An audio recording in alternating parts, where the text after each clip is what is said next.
Hi, I'm your host Vasco Duarte. Welcome to the Scrum Master Toolbox podcast, where we share tips and tricks from Scrum Masters around the world. Every day, we bring you inspiring answers to important questions that all Scrum Masters face day after day. Hello everybody, welcome to our Team Tuesday this week with Sofia Katsaouni. Hey Sofia, welcome back. Hello Vasco, good to see you again. Likewise. So Tuesday is, of course, Team Tuesday here on the podcast. We'll talk about the story of a self-destruction event for a team. But before we dive into those difficult stories, let's first start with something easier. What's the book that most inspired you in your career as a Scrum Master? So for me, one of the books that really inspired me the first couple of years that I started working as a Scrum Master is this one, Responsive Agile Coaching by Niall McShane is the name. I can share the link with you later so you can share it with our listeners. And basically in this book, what is described is different ways of coaching in a way and different stances we need to take as coaches and Scrum Masters, and also different paths that we choose to take during our coaching conversations with people that we coach and teams that we coach, and how we wear these different hats. Can you give an example of some of those differences? Because, of course, there's, I think most of our listeners will be familiar with the idea that Scrum Masters can take different stances, right? Like teaching, mentoring, coaching. So what are some of the differences that the author makes in this book that are still useful for you today? So it's basically, I really loved it because it also puts this framework and structures the things that I might have experienced myself and kind of figured out as I went, but there was never, a specific path and bullet points that I can have it then as a structure in my head. So that always helps. And these possible paths is very similar to what you mentioned. So for example, one of them is, let's imagine we have a coaching conversation with someone, right? So, or if a team even, it doesn't need to be an individual. And then what they need, the questions they have, the thing they're struggling with is something we could just show and tell, right? We could just teach them. It can be how Scrum works or what are different ways one can organize a Kanban board, with swim lanes, columns, stuff like that, right? So this is not something really you would necessarily ask open-ended questions and let people reflect. You would just teach, right? You would show and tell. In other situations, some other topics, you might start a conversation with your coachee or the team. And then basically the second approach this book is mentioned is open and hold. So this can be in situations when the answer is not clear or when there is some resistance. Then when you sense that as a coach, you don't go directly into teaching, into telling, right? You go into more of this coaching conversation, into really listening, asking some questions, helping with reflection, holding the space basically for the team or for the people. So that then they either we figure out the answer, right? Because it might just be unclear where we're gonna go. Or when things soften up a little bit and there is not so much resistance, and then maybe giving some input is more possible to be received and heard, right? Then the other part that is mentioned is await and co-create. So that sometimes as a coach, right, as a Scrum Master, you're in the team and you can observe certain things, you can see certain things, but then you might see there are 5-10 things that you can improve, right? But that would also be a lot. You cannot just start changing stuff, right? You need to also meet the people where they are, right? So then at times you might just decide to just wait for the right moment, wait until the team might be ready to receive some sort of input or to get engage in a coaching conversation, when they become aware themselves, for example, of certain struggles they might have, and then a conversation or even a solution can emerge from the team, not necessarily even from you giving input. And then basically the last is, which can result also from all those, is the embed, right? Integrating whatever has been discussed, whatever has been agreed into the ways of work, the habits, the patterns of the team. So these are all things that I guess our Scrum Masters and many of us have done pretty much, but we might not have them as clear in our minds, right? It might just more be an instinct. Oh, okay, now I will wait. Actually, there is a bit of resistance. I will not push here, or anything along these lines. Absolutely. Well, Responsive Agile Coaching, that's the book, and we'll put the link on the show notes, of course, to make sure that everybody goes and can check that out immediately. So, Sofia, that was the book, but of course, now we turn our attention to the teams and how sometimes they become their own worst enemies. So tell us a story of a team. Give us a little bit the context so that we understand what kind of team and what kind of context they were in. And then walk us through how that small little set of behaviors grew and eventually became a problem for the team.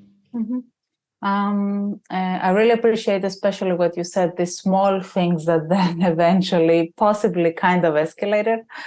Because I think this is the thing that I have seen most of the time is not necessarily massive, big things that happen, one big thing, but it's small patterns that might basically end up there in the end.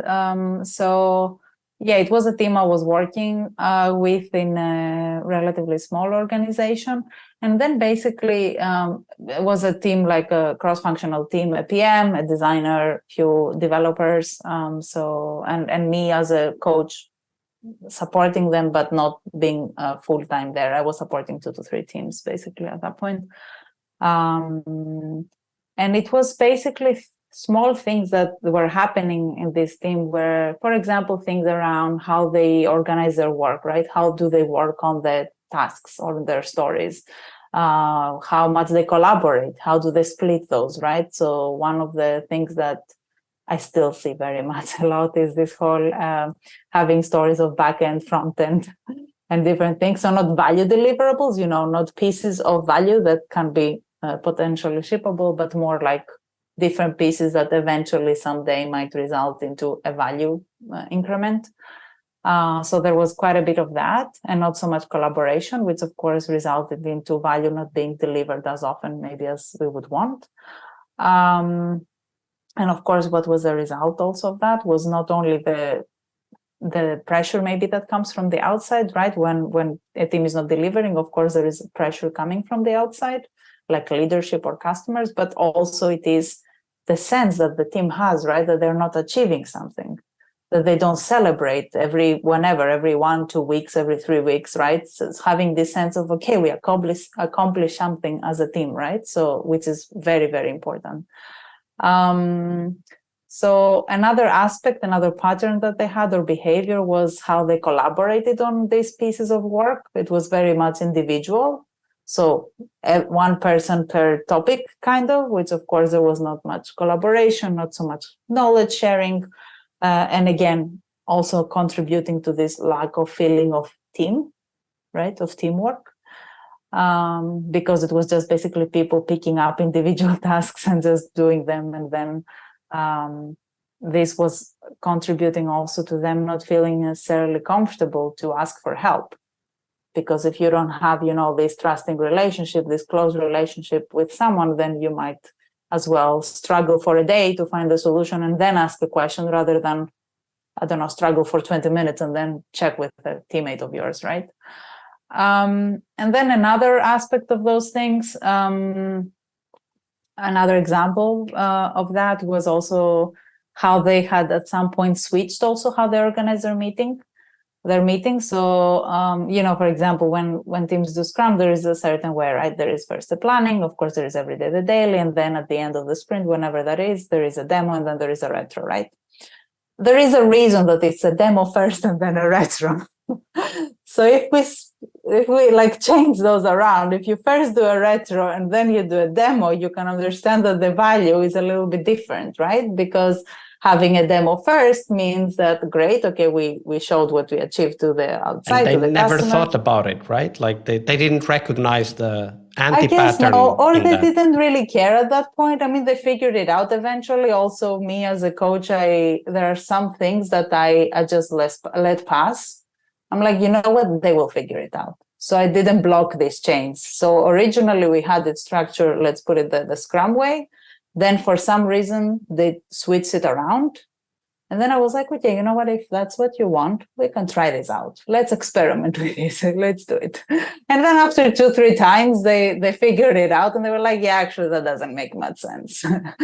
But there are such small things that basically were contributing to not delivering value as often, not having this sense of teamwork, this sense of achievement, of celebration, the lack of collaboration that was also contributing to that.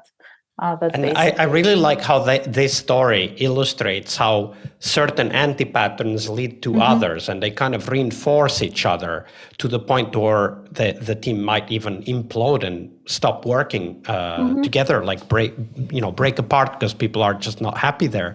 And one of the things that struck me from this story is also that these patterns that you saw were leading to other patterns, like not completing, so splitting the work along functional lines led to the team not being able to deliver so much, which then led to not celebrating success, which then led to a lack of motivation, right? And feeling lonely, right? Because if you're only working on your stuff and nobody can help you, then you're going to feel lonely. You're not going to feel like you're part of a team, which then, of course, affects the morale.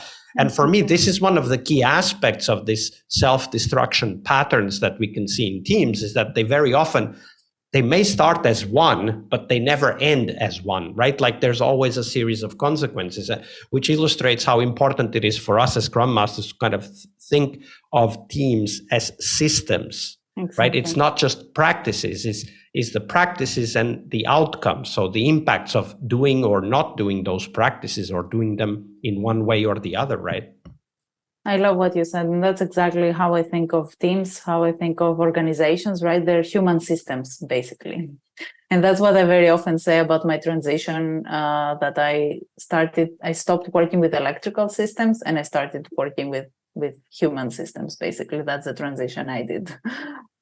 So I really love what you said about the systems. Yes, exactly. Absolutely. The teams are also systems, human systems. Very well said. Thank you, Sofia. Thank you.